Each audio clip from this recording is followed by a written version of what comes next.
మహాగణాధిపతయే నమః. ఓం గురుభ్యో నమః. ఓం శ్రీమాత్రే నమః.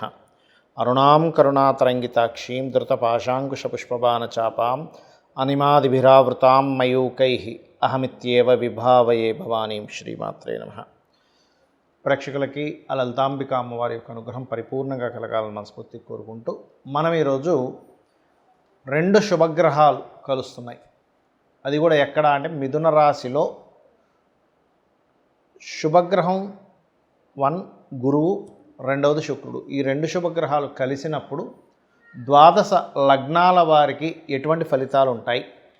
లగ్నం తెలిస్తే లగ్నం చూసుకుంటే, లగ్నం తెలియదు అనుకునేటువంటి వారు రాశి చూసుకోవచ్చు. మరి ఈ ఫలితాలు పరిపూర్ణంగా కలగాలి అంటే ఏ గ్రహాల యొక్క ప్రభావం వీటి మీద పడి మనకు పూర్తిగా ఫలితాలు రావు అనే విషయాలు తెలుసుకుంటూ, అదేవిధంగా దేశగోచారాల సంబంధంగా ఎటువంటి ఫలితాలు ఉంటాయి అనేటువంటి విషయాలు మనం తెలుసుకుందాం. అయితే ఈ విషయాలు చెప్తుంది నేనైనప్పటికీ కూడా చెప్పిస్తుంది పలికిస్తుంది కూడా ఆ సాక్షాత్ లలితామ్మవారిగా భావిస్తూ ఒక్కొక్క దాని గురించి మనం తెలుసుకుందాం. వృషభ లగ్నము, వృషభ రాశి. వృషభం వారికి కనుక చూసుకుంటే మీకు ధనస్థానంలో శుక్రుడు గురువు వచ్చి చేరుతున్నందుకు ఖచ్చితంగా ధన సంబంధించినటువంటి విషయంలో చక్కటి అనుకూలత ఉంటుంది. Point number 1. ఇక రెండవది ఏంటంటే, మీరు ఎప్పటి నుంచో రీసెర్చ్ ఓరియంటెడ్ రిలేటెడ్ ఏదైతే ఒక రీసెర్చ్ చేయాలి, పిహెచ్డీస్ చేయాలి అని అనుకునేటువంటి విషయాల్లో చక్కగా కలిసి రావడం జరుగుతుంది, గుర్తుపెట్టుకోండి. అలాగే మూడో విషయం ఏమిటి అంటే ఇన్సూరెన్సెస్ మూలంగా కలిసి రావడం. ఇక నాలుగవది పూర్వీకుల ఆస్తుల్లో ముఖ్యంగా తాతగారికి సంబంధించిన ఆస్తి ఏదైతే ఉంటుందో ఆ విషయంలో కొంతవరకు పాజిటివ్ ఉండడం. కాకపోతే ఈ 4 గొప్ప విషయాలు మీకు జరగాలి అంటే పంచమ స్థానంలో ఉండే కుజుడు, లాభస్థానంలో ఉండే శనికి సంబంధించిన రెమెడీస్ చేస్తూ ఉండాలి. పంచమం అంటే ఆలోచనా స్థానం. ఆలోచనా స్థానంలో ఎప్పుడైతే మీకు కుజుడు ఉన్నాడో ఆవేశానికి, అగ్రెసివ్ నేచర్కి కారకుడు. అది కూడా వ్యయాధిపతి అవుతున్నాడు, వ్యయ సప్తమాధిపతి అవుతున్నాడు. దీనివల్ల ఏమిటంటే మీకు ఎప్పుడైతే ఈ 12వ అధిపతి మరియు సప్తమాధిపతి అయ్యాడో వివాహ సంబంధించిన నిర్ణయాల విషయంలో తొందరపాటు నిర్ణయాల వల్ల కొంత ఇబ్బంది పడుతూ ఉంటారు. కాబట్టి ఇక్కడ ఏమవుతాయంటే ఈ కుజుడు శుక్ర గురువుల్ని ఒక రకమైన కంట్రోల్ చేస్తుంటాయి, శుక్ర గురువులు శని కుజుల్ని కంట్రోల్ చేస్తుంటాయి. సో ఇది ఒకదాన్ని ఒకటి కంట్రోల్ చేస్తూ ఉంటుంది. కాబట్టి ఇక్కడ ఏంటంటే మీరు కాస్త మంగళవారాలు ఎటువంటి నిర్ణయాలు తీసుకోకండి. ఇన్వెస్ట్మెంట్స్ విషయము, వివాహ సంబంధించిన విషయము, ప్రేమ వ్యవహారాలకు సంబంధించిన విషయము, రాజకీయ సంబంధించినటువంటి విషయాలు మరియు సంతానానికి సంబంధించిన విషయంలో గుర్తుపెట్టుకోండి. కాకపోతే మీకు లాభంలో ఉండేటువంటి శని భగవానుడు దశమం వైపు వెళ్తున్నందుకు కొంచెం ఉద్యోగ సంబంధించిన విషయంలో మీ 2వ స్థానంలో కూడా డియోల్స్ అయినాయి. 2 గ్రహాలు ఉన్నందుకు 2 సంపాదనలు, సంపాదనా యోగము అంటారు. డియోల్ ఇన్కమ్స్ అంటూ ఉంటారు. డియోల్ ఇన్కమ్స్ యాక్టివ్ అవ్వడానికి ఇది సరైన సమయం. అలాగే మరి ఇది యాక్టివ్ అవ్వాలంటే ఆటంకం ఏం జరుగుతుందో దానికి సంబంధించి చేసుకోవాలి ఎప్పుడు కూడా. ఇక్కడ శనులే కొంత ఆటంకం ఏర్పడుతూ ఉంటాయి. కాబట్టి కుజగ్రహానికి శనిగ్రహానికి దీపారాధన చేస్తూ ఉండండి. నిత్యము ఆంజనేయ స్వామి యొక్క ఆరాధన, సుబ్రహ్మణ్యేశ్వర స్వామి ఆరాధన, విష్ణు సహస్రనామాలు చేయండి, అన్ని విధాలు బాగుంటుంది. ఇక్కడ ఏంటంటే ఈ 2 గ్రహాలు ఏవైతే కలిసి ఉన్నాయో ఈ కలిసినటువంటి శుక్రుడు గురువు మీ జన్మజాతకంలో గనక కలిసి ఉంటే మరింత అద్భుతమైనటువంటి ఫలితాలు వస్తాయి, గుర్తుపెట్టుకోండి. అలా కాకుండా మీకు మిథునంలో ఇంకేదైనా పాపగ్రహాలు కనుక ఉన్నట్లయితే కొంత సమస్య నుంచి బయటపడతారు. ఇక్కడ ఎలా అంటే ఏదైనా 2 గ్రహాలు మంచి శుభగ్రహాలు కావచ్చు, పాపగ్రహాలు కావచ్చు, గుర్తుపెట్టుకోండి.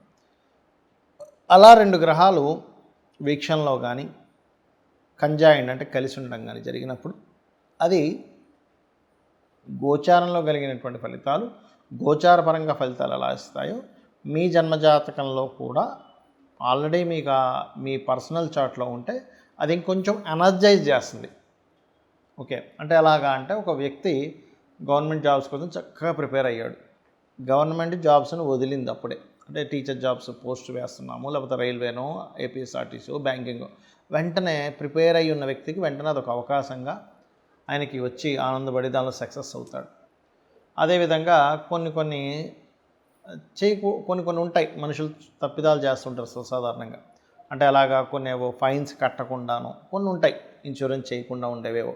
అలాంటప్పుడు ఏదైనా ప్రమాదం జరిగింది, అప్పుడు ఏమవుతుంది, అయ్యో ఇన్సూరెన్స్ చేయకపోవడం వల్ల ఇబ్బంది కలిగింది కదా అని అంటాం. అంటే పాపగ్రహాల యొక్క ట్రాన్సిట్ వచ్చినప్పుడు అటువంటిది, శుభగ్రహ ట్రాన్సిట్ వచ్చినప్పుడు ఇటువంటివి మీకు కలుగుతాయి, గుర్తుపెట్టుకోండి. అయితే ఇది మరి దేశకాల గోచారాల మీద ఎటువంటి ప్రభావం చూపిస్తుంది?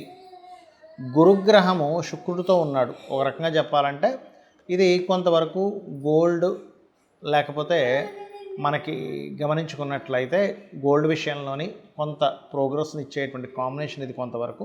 కాకపోతే ఈ శనికుజులు మీన కన్యారాశుల్లో ఉన్నందుకు కొంచెం స్ట్రెస్సు, అప్ అండ్ డౌన్స్ కూడా ఇస్తుందండి. ఇది ఫ్లక్చువేషన్స్ బాగా ఇస్తుంది ఇక్కడది.